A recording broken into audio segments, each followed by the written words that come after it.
Hello guys, പത്രമാറ്റിൻ്റെ ഇന്നത്തെ episode റിവ്യൂയിലേക്ക് സ്വാഗതം. ഈ റിവ്യൂ ഇഷ്ടപ്പെടുകയാണെങ്കിൽ ഒന്ന് ലൈക്ക് ചെയ്തും സബ്സ്ക്രൈബ് ചെയ്ത് സപ്പോർട്ട് ചെയ്യണേ. നയനെ വിളിക്കാനായിട്ട് അകത്തേക്ക് ചെല്ലുമ്പം നയനെ കുളിയൊക്കെ കഴിഞ്ഞ് മുടിയൊക്കെ തുറത്തിക്കൊണ്ടിരിക്കുക. അന്നേരത്തേന് നവ്യ പറയുന്നുണ്ട്, നിന്നെ കാണാൻ ഒരാൾ വന്നിട്ടുണ്ടെന്ന്. ആദർശേട്ടനാണോ എന്ന് ചോദിച്ച് സന്തോഷത്തോടെ നയനെ ചോദിക്കുമ്പോഴത്തേന് അല്ല, വേറൊരാളെന്ന് പറയും. വേറെ ആരാ എന്നെ ഇപ്പം കാണാൻ വരാനുള്ളതെന്ന് പറയും. ഇനി അത് പറയാതിരിക്കുന്നില്ല, ആദർശേട്ടൻ്റെ അമ്മയാന്ന് പറയും. അമ്മയോ എന്ന് ചോദിച്ച് സന്തോഷത്തോടെ എഴുന്നേറ്റ് വരുന്നുണ്ട് നയന. അത് കേൾക്കുമ്പോഴത്തേന് നവി ചോദിക്കുന്നുണ്ട്, ഞാൻ ഓർത്ത് നിനക്ക് അമ്മായി വന്നെന്ന് പറയുമ്പോൾ ഞെട്ടലായിരിക്കുമെന്ന്, ഇതിപ്പോൾ സന്തോഷമാണല്ലോ, ഇതെന്ത് പറ്റിയെന്ന് ചോദിക്കും. അന്നേരത്തേനൊന്ന് പരുങ്ങുന്നുണ്ട് നയന. അന്നേരം പറയും, അതൊന്നുമല്ല, അമ്മ വരുമെന്ന് എനിക്ക് അറിയാമായിരുന്നു, ആദർശേട്ടനോടുള്ള സ്നേഹം കാരണമായിരിക്കും അമ്മ വന്നതെന്നൊക്കെ പറയും. എന്നാൽ നീ അങ്ങോട്ട് വാ, അമ്മായി നിന്നെ നോക്കിയിരിക്കുക എന്ന് പറയും. നയന വരുമ്പോഴത്തേന് ദേവയാനി പറയുന്നുണ്ട്, നിൻ്റെ സാധനങ്ങളെല്ലാം എടുത്തുകൊണ്ട് നീ പെട്ടെന്ന് ഇറങ്ങിക്കോ, നമ്മൾ നമ്മുടെ വീട്ടിലേക്ക് പോവുകയാണെന്ന് പറയും. അത് കേൾക്കുമ്പോഴത്തേന് നയനെ അങ്ങ് നിന്ന് പരുങ്ങുന്നുണ്ട്, എന്താ പറയേണ്ടതെന്ന് അറിയത്തില്ല. അപ്പം കനക പറയും, അങ്ങനെ അങ്ങ് കൊണ്ടുപോകാനൊന്നും പറ്റത്തില്ല, ഞങ്ങളുടെ മകളെ സ്നേഹത്തോടെ വിളിച്ചുകൊണ്ട് പോകാമെന്നാണെങ്കിൽ മാത്രമേ ഞങ്ങൾ അങ്ങോട്ട് വിടുന്നുള്ളൂ. നിങ്ങളെന്താ ഇപ്പോൾ ഇങ്ങനെയൊക്കെ സംസാരിക്കുന്നത്? ഇതുവരെ ഇല്ലാത്തൊരു വാശിയാണല്ലോ നിങ്ങൾക്കിപ്പം. അവൾ നയനെ ഞങ്ങളുടെ വീട്ടിലെ മരുമോളാണ്, അവിടെ ആർക്കും ഇവളില്ലാതെ ഇപ്പം പറ്റത്തില്ല. ശരിക്കും ആദർശിന് ഇവൾ കൂടാതെ ജീവിക്കാൻ പോലും പറ്റത്തില്ല. അപ്പം നിങ്ങൾ ഇവളെ ഇവിടെ പിടിച്ചു നിർത്തുന്നത് ശരിയാണോ എന്നൊക്കെ ചോദിക്കുന്നുണ്ട് ദേവയാനി. അപ്പം നയനെയൊന്നും മിണ്ടാതെ സങ്കടപ്പെട്ട് നിൽക്കുകയാണ്. അങ്ങനെ കനക പറയും, അതൊന്നും ഞങ്ങൾക്കറിയത്തില്ല, ഞങ്ങളുടെ മോളോട് ഞങ്ങൾ കാര്യങ്ങളെല്ലാം പറഞ്ഞിട്ടുണ്ട്, പിന്നെ അവൾക്ക് വേണമെങ്കിൽ പോകാം, പോയി കഴിഞ്ഞാൽ പിന്നെ അച്ഛനും അമ്മയും ഇല്ല എന്ന് തന്നെ അവൾ വിചാരിച്ചോണമെന്ന് പറയും. അത് കേൾക്കുമ്പോഴത്തേന് നയനയ്ക്ക് അങ്ങ് സങ്കടമാകുന്നുണ്ട്. ദേവയാനി അങ്ങ് അടി കൊണ്ട പോലെ അങ്ങ് ആയിപ്പോകുന്നുണ്ട്. ഉടനെ ദേവയാനി അങ്ങ് ചാടി എണ്ണിക്കും. എന്നിട്ട് ചോദിക്കും, നിങ്ങളെന്താ ഇങ്ങനെയൊക്കെ പറയുന്നത്? അവളുടെ കഴുത്ത കിടക്കുന്നത് എൻ്റെ മകൻ കെട്ടിയ താലിയാണ്, അവൾ അനന്തപുരിയിൽ ജീവിക്കേണ്ടവളാണ്, അല്ലാതെ അവൾ നിങ്ങളുടെ കൂടെ ഇവിടെ നിൽക്കാനുള്ളതല്ല, അതുകൊണ്ട് അവളെ എൻ്റെ കൂടെ പറഞ്ഞു വിട്ടേ പറ്റത്തുള്ളെന്ന് പറയും. നിനക്കൊന്നും പറയാനില്ലേ എന്നൊക്കെ ചോദിച്ച് നയനയോടും വഴക്ക് പറയുന്നുണ്ട്. അപ്പം നയനയൊന്നും മിണ്ടാതെ നിൽക്കുകയാണ്. അപ്പോൾ ഗോവിന്ദൻ പറയുന്നുണ്ട്, മോളെ വഴക്കൊന്നും പറയണ്ട, മോൾ അങ്ങനെ ഞങ്ങളെ ധിക്കരിച്ചൊന്നും പോകത്തില്ല, പിന്നെ പോകണമെങ്കിൽ പോകാമെന്ന് ഞങ്ങൾ പറഞ്ഞിട്ടുണ്ട്, പിന്നെ ഞങ്ങൾ അവിടെ നടക്കുന്ന ഒരു ഫംഗ്ഷന് വരികയോ ഞങ്ങളെ കാണാൻ മോൾ ഇങ്ങോട്ട് വരികയോ ചെയ്യേണ്ടെന്ന് ഞങ്ങൾ പറഞ്ഞിട്ടുണ്ടെന്നും പറയും. അത് കേൾക്കുമ്പോഴത്തേന് നയനെ അങ്ങ് അമ്മയെ എന്നൊക്കെ പറഞ്ഞങ്ങ് നിൽക്കുകയാണ്. നവ്യമോളുടെ 7-ാം മാസത്തെ ചടങ്ങിന് ഞങ്ങൾ വന്നപ്പോൾ തന്നെ എന്തെല്ലാം അവിടെ ചെയ്ത് കൂട്ടിയത് എല്ലാവരും കൂടെ. ഞങ്ങളുടെ നയനമോളോട് നിങ്ങളൊരു സ്നേഹത്തോടൊരു വാക്ക് പോലും പറഞ്ഞില്ലല്ലോ. ഞങ്ങളത് ശ്രദ്ധിച്ചു തന്നെയായിരുന്നു, ഞങ്ങൾ ഇവിടുന്നേ പ്ലാൻ ചെയ്ത് തന്നെയാണ് വന്നത്. ഈ പ്രാവശ്യവും കൂടെ മോളെ ഇങ്ങനെ അപമാനിക്കുന്ന രീതിയിലാണ് നിങ്ങൾ സംസാരിക്കുന്നതെങ്കിൽ മോളെ ഞങ്ങളുടെ കൂടെ തന്നെ ഇങ്ങ് കൊണ്ടുപോരണമെന്ന്, ഞങ്ങൾ അത് കാരണമാണ് മോളെ ഇങ്ങ് കൊണ്ടുപോകുന്നതെന്നും പറയും. അന്നേരത്തേന് ദേവയാനി അങ്ങ് വീട്ടിലാകുകയാണ്, എന്ത് പറയണമെന്നറിയത്തില്ലല്ലോ, ചെയ്തത് തെറ്റായി പോയെന്നുള്ള പരുവത്തിൽ നിൽക്കുകയാണ്. അഭിനയമായിരുന്നെങ്കിലും അങ്ങനെ ചെയ്യണ്ടായിരുന്നു എന്നുള്ള രീതിയിലാണ് ഇപ്പം ദേവയാനി നിൽക്കുന്നത്. അന്നേരത്തേന് നയനെ പറയുന്നുണ്ട്, അമ്മയെ അങ്ങനെയൊന്നും പറയാതെന്നൊക്കെ. ഉടനെ ദേവയാനി പറയും, എന്തായാലും ഒരു മകളെ കെട്ടിച്ചു വിട്ട് ആ വീട്ടിൽ ചെന്നാൽ ഒരു മാന്യമായ ഒരു സമീപനമൊക്കെ എല്ലാവരും പ്രതീക്ഷിക്കും, പക്ഷേ അത് നിങ്ങളുടെ വീട്ടിൽ നിന്ന് ഞങ്ങൾക്കോ ഞങ്ങളുടെ മകൾക്കോ കിട്ടുന്നില്ല, അതുകൊണ്ട് ഞങ്ങളുടെ മകളെ ഇനി അങ്ങോട്ട് വിടുന്നില്ല എന്ന് തന്നെയാണ് ഞങ്ങളുടെ തീരുമാനം എന്ന് പറയും. ഞങ്ങൾ ആദർശമോൻ വന്നപ്പോഴും അത് പറഞ്ഞു തന്നെയാണ് വിട്ടെന്നൊക്കെ പറയും. ആദർശി വന്നപ്പോൾ നിങ്ങൾ എന്താ വിടാഞ്ഞെന്നൊക്കെ ചോദിക്കുന്നുണ്ട് ദേവയാനി. അപ്പം കനക പറയും, ഞങ്ങൾ പറയാനുള്ളതെല്ലാം ആദർശമോനോട് പറഞ്ഞാണ് വിട്ടിരിക്കുന്നത്, അതുകൊണ്ട് ഞങ്ങളുടെ തീരുമാനം ഇതാ, ഇനി മോളെ ഞങ്ങൾ അനന്തപുരിയിലേക്ക് വിടുന്നേ ഇല്ലെന്ന് പറയും. അത് കേൾക്കുമ്പോൾ ശരിക്കും അങ്ങ് ഞെട്ടുകയാണ് ദേവയാനി. അതൊക്കെ പറയാൻ നിങ്ങളാരാ? ഇവളുടെ മാതാപിതാക്കളാണെന്ന് പറഞ്ഞാൽ പോലും ഇവളിപ്പം ഒരാളുടെ ഭാര്യയാണ്, അവരാണ് തീരുമാനിക്കുന്നത് ഇവൾ എവിടെ നിൽക്കണമെന്നുള്ള കാര്യം. അതുപോലെ തന്നെ ഇവളില്ലാതെ ഇപ്പോൾ അനന്തപുരിയിൽ ആർക്കും പറ്റത്തില്ല, അച്ഛനും അമ്മയ്ക്കും ജയേട്ടനും ആദർശിനും അതുപോലെ തന്നെ ആർക്കും പറ്റത്തില്ല എന്നുള്ള രീതിയിൽ പറയുകയാണ് ദേവയാനി. അന്നേരത്തേന് കനക പറയുന്നുണ്ട്, ആർക്കൊക്കെ പറ്റത്തില്ലെന്ന് പറഞ്ഞാലും ദേവയാനിക്ക് എന്തായാലും എൻ്റെ മോൾ അവിടെ നിൽക്കുന്ന ഇഷ്ടമില്ലല്ലോ എന്ന്. അപ്പം നന്ദുവും പറയും, ശരിയാണ്, മുഖം മറച്ചു വന്ന മരുമോളെ പുറത്ത് വിടണമെന്ന് തന്നെയല്ലായിരുന്നോ ആദർശേട്ടൻ്റെ അമ്മയെ ആഗ്രഹിച്ചെന്ന് ചോദിക്കും. ദേവയാനിക്ക് കരൾ തന്ന പെൺകുട്ടി വിവാഹിതയല്ലായിരുന്നെങ്കിൽ അവളെ മകൻ്റെ ഭാര്യയാക്കണമെന്നല്ലേ ദേവയാനി വിചാരിച്ചിരുന്നത്. ഇപ്പം ഞങ്ങളുടെ മകള് ഈ ജീവിതത്തിലേക്ക് വന്നില്ലായിരുന്നെങ്കിൽ അങ്ങനെ ഒരു പെൺകുട്ടിയല്ലേ നിങ്ങൾ ആഗ്രഹിച്ചെന്നൊക്കെ ചോദിക്കും. അന്നേരത്തേന് ദേവയാനി പറയുന്നുണ്ട്, അതെ, ആ പറഞ്ഞത് ശരിയാണ്, ഞാൻ ശരിക്കും അങ്ങനെയുള്ള ഒരു പെൺകുട്ടിയെ തന്നെയാണ് ആഗ്രഹിച്ചത്, അതുകൊണ്ട് എനിക്ക് ഇവളെ വേണം, എൻ്റെ മരുമോളായിട്ട് എൻ്റെ മകളായിട്ട് എനിക്ക് ഇവളെ കിട്ടിയേ തീരത്തുള്ളൂ, ഇവളില്ലാതെ ഇനി എനിക്ക് ഒരു നിമിഷം പോലും പറ്റത്തില്ല, കാരണം എൻ്റെ എനിക്ക് കരൾ തന്ന് എൻ്റെ ജീവൻ രക്ഷിച്ചത് ഇവളാണ്. അതുകൊണ്ട് എൻ്റെ പൊന്നും മോളില്ലാതെ ഇനി എനിക്ക് ഒരു നിമിഷം പോലും ജീവിക്കാൻ പറ്റത്തില്ല, ഇവളെ പിരിഞ്ഞെനിക്കാൻ എനിക്ക് പറ്റത്തില്ല എന്ന് പറഞ്ഞ് കരയുകയാണ് ദേവയാനി. അത് കാണുമ്പോഴത്തേന് ശരിക്കും സങ്കടം വരുവാണ് ഗോവിന്ദനും കനകയ്ക്കും നന്ദുവിനൊക്കെ. പക്ഷേ നവി അങ്ങ് ഞെട്ടി നിൽക്കുകയാണ്. കാര്യങ്ങളൊന്നും അറിയത്തില്ലല്ലോ, സംഭവമൊന്നും അറിഞ്ഞില്ല, ഇവർ തമ്മിൽ പ്ലാൻ ചെയ്ത കാര്യമാണെന്നൊന്നും അറിയത്തില്ലാത്തതുകൊണ്ട് നവി ഇങ്ങനെ നിൽക്കുകയാണ്. അന്നേരം ദേവയാനി പറയണ എൻ്റെ പൊന്നുമോളെ എൻ്റെ കൂടെ വിട്ടേ പറ്റത്തുള്ളൂ എന്നൊക്കെ പറയും. അന്നേരത്തേന് കനക പറയുന്നുണ്ട്, ഞങ്ങളല്ലേനും 2-3 ദിവസം കഴിഞ്ഞപ്പോൾ അങ്ങ് വിടാനായിട്ട് തന്നെയാണ് തീരുമാനിച്ചിരുന്നത്, ദേവയാനിക്ക് ഇവളെ പിരിഞ്ഞിരിക്കാൻ പറ്റത്തില്ലെന്നുള്ള കാര്യം ഞങ്ങൾക്ക് അറിയാമായിരുന്നു എന്നൊക്കെ പറയും. പിന്നെ നിങ്ങൾ തമ്മിലുള്ള ഈ സ്നേഹബന്ധം തുടങ്ങിയിട്ട് കുറേ നാളായെന്ന് ഞങ്ങൾക്ക് മനസ്സിലായതാണ്, പിന്നെ അതൊന്ന് പൊളിക്കണം, അതിനുവേണ്ടി മാത്രമേ ഞങ്ങളിങ്ങനെ ചെയ്തിട്ടുള്ളായിരുന്നു എന്നൊക്കെ പറയും.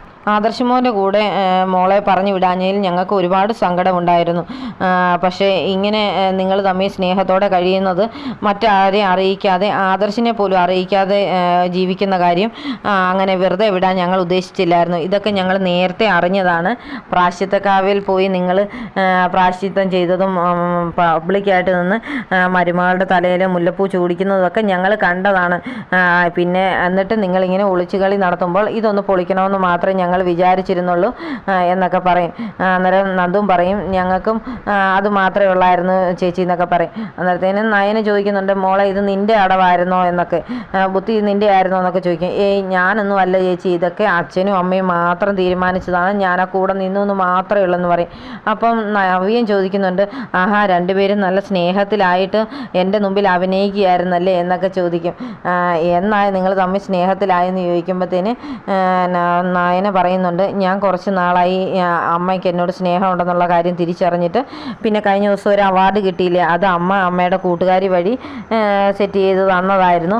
അപ്പോൾ ഇതൊക്കെ ഒന്ന് പുറത്ത് പറയാൻ വേണ്ടിയാണ് ഞാൻ അന്ന് അമ്മ വരണം എന്ന് തീരുമാനിച്ച് പ്രശ്നമുണ്ടാക്കിയത്. അതുകൊണ്ട് അമ്മ അന്ന് വന്ന ദിവസം തന്നെ എല്ലാവരുടെയും മുമ്പിൽ വെച്ച് ഞാനിതെല്ലാം തുറന്നു പറയുക തന്നെ ചെയ്തു. അങ്ങനെ ഞങ്ങൾ തമ്മിൽ സ്നേഹമായി എന്നൊക്കെ പറയും. അപ്പോൾ ദേവയാനിയും പറയുന്നുണ്ട്, മോളാണ് എനിക്ക് കരൾ തന്ന് എൻ്റെ ജീവൻ രക്ഷിച്ചെന്ന് അറിഞ്ഞപ്പം തൊട്ട് മോളെ ഒന്ന് ചേർത്ത് പിടിക്കാൻ ഞാൻ ഒരുപാട് ആഗ്രഹിച്ചതായിരുന്നു. അത് പിന്നീട് സത്യങ്ങളെല്ലാം പുറത്തു വന്നപ്പോൾ ഞങ്ങൾ നന്നായി സ്നേഹിച്ചു എന്നൊക്കെ പറയും. അന്നേരത്തേന് ഗോവിന്ദൻ പറയുന്നുണ്ട്, ഇനി എന്തായാലും ഈ സ്നേഹം ഇങ്ങനെ തന്നെ മുന്നോട്ട് പോകുന്നത് കാണാനും വേണ്ടിയാണ് ഞങ്ങളിങ്ങനെ ഒക്കെ ചെയ്തത്. ദേവയാനിക്ക് സങ്കടമായെങ്കിൽ ഒന്നും തോന്നരുതെന്നൊക്കെ പറഞ്ഞ് കനക ദേവയാനിയെ കെട്ടിപ്പിടിക്കുന്നൊക്കെ ഉണ്ട്. ഇങ്ങനൊരു മകളെ കിട്ടിയ നിങ്ങൾ ഭാഗ്യം ചെയ്തവരാണെന്ന് ദേവയാനി പറയുന്നുണ്ട്. പിന്നെ എൻ്റെ മകനും ഭാഗ്യം ചെയ്തിട്ടുണ്ട്, ഇങ്ങനൊരു പെൺകുട്ടിയെ തന്നെ അവന് ഭാര്യയായി കിട്ടിയല്ലോ, അതെനിക്ക് ഒരുപാട് സന്തോഷമുണ്ടെന്നൊക്കെ പറഞ്ഞ് ദേവയാനി നയനെ അങ്ങ് ചേർത്ത് തന്നെ പിടിച്ചിരിക്കുകയാണ്. ഇനി ഞങ്ങളുടെ മകളെ എപ്പം വേണേലും എങ്ങോട്ട് വേണേലും കൊണ്ടുപോയിക്കോളൂ എന്ന് പറഞ്ഞ് കനകയും ഗോവിന്ദനും സന്തോഷത്തോടെ നിൽക്കുകയാണ്. അന്നേരം ദേവയാനി പറയും, ആ മോളെ നമുക്ക് പോകാൻ ഒരുങ്ങാന്ന് പറഞ്ഞ് അകത്തേക്ക് കൂട്ടിക്കൊണ്ട് പോകുന്നുണ്ട്. അന്നേരം നവ്യ പറയുന്നുണ്ട്, നയനെ എന്തായാലും ഭാഗ്യം ചെയ്തവളാ, അവൾക്ക് കണ്ടില്ലേ ആദർശേട്ടനെയും ഒപ്പം അമ്മയും അവരുടെ സ്നേഹിക്കാനൊക്കെ തുടങ്ങിയല്ലോ, അവൾ ഭാഗ്യം ചെയ്തിട്ടുണ്ട്. ഇനി എൻ്റെ കാര്യമാണ് പ്രശ്നം, എൻ്റെ അമ്മായിമ്മയൊക്കെ എന്നാണ് ഒരു മാറാൻ പോകുന്നത്, എന്നെ എന്നെങ്കിലും അവർ സ്നേഹിക്കുമോ എന്നൊക്കെ ചോദിക്കും. പിന്നെ ഞാനൊരു ജീവൻ കൊടുത്തിട്ട് പോലും അവരെ രക്ഷിച്ചെന്ന് പറഞ്ഞാൽ പോലും എൻ്റെ ജീവൻ പോയല്ലോ എന്നുള്ള സന്തോഷത്തിൽ മാത്രമേ അവരിയ്ക്കത്തുള്ളൂ എന്നൊക്കെ പറയും. അന്നേ നന്ദു പറയും, എൻ്റെ ചേച്ചി ഇനി അവരുടെ കാര്യമൊന്നും ചേച്ചി ഓർക്കണ്ട, അവരൊന്നും ജന്മത്തിൽ മാറാൻ പോകത്തില്ല എന്ന് പറയും. അത് കേൾക്കുമ്പോഴത്തേന് നവിക്ക് അങ്ങ് സങ്കടം വരുന്നുണ്ട്. നയനെ പോയിട്ട് തിരിച്ചു വരാത്തതിൽ ഭയങ്കര സങ്കടമാണ് മുത്തശ്ശനും മുത്തശ്ശിക്കും ഒക്കെ.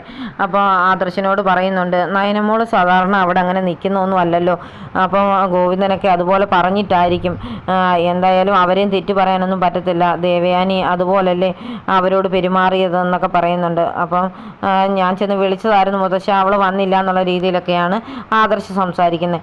മോളെങ്ങനെ വരാനാ മോനെ, ദേവയാനി അവളോട് സ്നേഹത്തിൽ സംസാരിക്കുകയും പ്രവർത്തിക്കുകയൊക്കെ ചെയ്യേണ്ട സമയമേ കഴിഞ്ഞു, ഇനിയിപ്പം ദേവയാനിയുടെ സത്യങ്ങൾ തുറന്നു പറഞ്ഞാലോ എന്നാണ് ഞാൻ ആലോചിക്കുന്നതെന്നൊക്കെ പറയും. അപ്പം ജയൻ വന്ന് പറയുന്നുണ്ട്, അച്ഛാ നമ്മളങ്ങനെ പറഞ്ഞു കഴിഞ്ഞാൽ പിന്നെ നയനമോളോട് മാത്രമല്ല നമ്മളോടും ചിലപ്പം വെറുപ്പ് കാണിക്കാൻ സാധ്യതയുണ്ട് ദേവയാനി, അപ്പോൾ എങ്ങനെയാണ് അത് പറയുന്നതെന്നൊക്കെ ചോദിക്കും. എന്നാലും ഇത്രയും വലിയ ഉപകാരം ചെയ്തതല്ലേ നമ്മുടെ നയനമോൾ ദേവയാനിയോട്, എന്നിട്ട് ദേവയാനിക്ക് ഇച്ചിരിയൊക്കെ സ്നേഹം അവളോട് കാണിച്ചുകൂടെ, മോൾ എന്ത് നല്ല കുട്ടിയാ എന്നൊക്കെ പറയും. അപ്പോൾ മുത്തശ്ശനും പറയുന്നുണ്ട്, രാവിലെ എഴുന്നേൽക്കുമ്പം തന്നെ ഒരു ചായയുമായിട്ട് മുന്നിലോട്ട് വരുന്ന മോളെ കണ്ടാലേ ഒരു സമാധാനമുള്ളൂ. ആ ഒരു കാഴ്ചയില്ലാഞ്ഞിട്ട് എനിക്കിപ്പം ഉറക്കം പോലും ശരിക്കും വരുന്നില്ല എന്നൊക്കെ പറയുന്നുണ്ട്. അപ്പം മുത്തശ്ശിയും പറയും, ശരിയാ, മോളെ കാണികൊണ്ട് ഉണരുന്നതായിരുന്നു എനിക്കും ഇഷ്ടം. ഇനി എന്തേലും പറഞ്ഞിട്ടാണെങ്കിലും മോളെ വിളിച്ചുകൊണ്ട് വരണമെന്ന്. അപ്പം മുത്തശ്ശനും പറയും, അത് ശരിയാ, ഇനിയിപ്പം ദേവയാനി ഇങ്ങ് വന്നു കഴിയുമ്പോൾ നമുക്ക് ചെന്ന് ഗോവിന്ദൻ്റെയും കനകയുടെയും കാല് പിടിച്ചിട്ടാണേലും മോളെ പറഞ്ഞ് കൊണ്ടുവരണം എന്ന് പറയും. അതൊക്കെ കേൾക്കുമ്പോഴത്തേന് ആദർശിന് ഭയങ്കര സന്തോഷമൊക്കെ ആകുന്നുണ്ട്. എന്ന് വെച്ചാൽ സ്വന്തം ഭാര്യയെ ഇവർക്കൊക്കെ ഒരുപാട് ഇഷ്ടമാണല്ലോ എന്ന് ഓർത്തിട്ട്. എന്നാലും ദേവയാനി അമ്പലത്തിൽ പോയിട്ട് ഇത്ര നേരമായിട്ട് വന്നില്ലല്ലോ എന്നാണ് ജയൻ പറയുന്നത്. സാധാരണ ഇത്രയും താമസിക്കത്തൊന്നുമില്ല, എന്നാലും അയാൾ എന്ത് ചെയ്യുന്ന അറിയത്തില്ലല്ലോ എന്നൊക്കെ പറയും. അവളിപ്പം അമ്പലത്തിലൊന്നും അല്ല പോകേണ്ടിയിരുന്നത്, നേരെ ഗോവിന്ദൻ്റെ വീട്ടിൽ ചെന്നിട്ട് അവരോട് ക്ഷമയൊക്കെ പറഞ്ഞ് ആ കുട്ടിയെ വിളിച്ചുകൊണ്ട് വരേണ്ടതായിരുന്നൊക്കെയാണ് മുത്തശ്ശൻ പറയുന്നത്. മുത്തശ്ശിയും പറയുന്നുണ്ട്, ശരിയാ, ഇനി എന്തൊക്കെ പറഞ്ഞാലും നമുക്ക് നയന മോളെ ചെന്ന് വിളിച്ചുകൊണ്ട് വരിക തന്നെ ചെയ്യണമെന്നൊക്കെ. ദേവയാനി എന്തായാലും കനകയുടെയും ഗോവിന്ദൻ്റെയൊക്കെ കൂടെ ഇരുന്ന് ഫുഡൊക്കെ കഴിക്കുന്നുണ്ട്. നേരത്തെയൊക്കെ ഇവരുടെ വന്നു കഴിഞ്ഞാൽ പിന്നെ വെള്ളം കുടിക്കാൻ പോലും ബുദ്ധിമുട്ടായിരുന്നല്ലോ. അപ്പോൾ എല്ലാവരുടെയും കൂടെ ഇരുന്ന് കഴിക്കുമ്പോഴൊക്കെ ദേവയാനി പറയുന്നുണ്ട്, എന്തായാലും 2 പെൺകുട്ടികളെ അങ്ങോട്ട് നിങ്ങൾ പറഞ്ഞു വിട്ടു, ആ കൂട്ടത്തിൽ മൂന്നാമതൊരാളെയും കൂടെ അങ്ങ് വിടുന്നതായിരുന്നല്ലോ നല്ലതെന്നൊക്കെ പറയും. അന്നേരത്തേനും നന്ദുവിനങ്ങ് എന്തോ പോലെ ആകുന്നുണ്ട്. അപ്പം നന്ദുവിനെ നോക്കിയിട്ട് പറയും, മോളെ, ഈ നയന പോലും ചെയ്തത് തെറ്റായിപ്പോയി. നീയും അനിയുമായിട്ടുള്ള സ്നേഹബന്ധം അറിഞ്ഞപ്പം തന്നെ അത് എല്ലാവരോടും പറഞ്ഞ് അതങ്ങ് നടത്തിയാൽ മതിയായിരുന്നു. ഇനിയിപ്പോൾ എന്നാ ചെയ്യാനാ, നയനമോൾ ചെയ്ത ഏറ്റവും വലിയ തെറ്റാ അത് എന്നൊക്കെ പറയാം. ഉടനെ ഗോവിന്ദൻ പറയും, ഞങ്ങൾ തന്നെയാണ് പറഞ്ഞത് അങ്ങനൊരു ബന്ധം വേണ്ട എന്ന് പറയുന്നുണ്ടേ.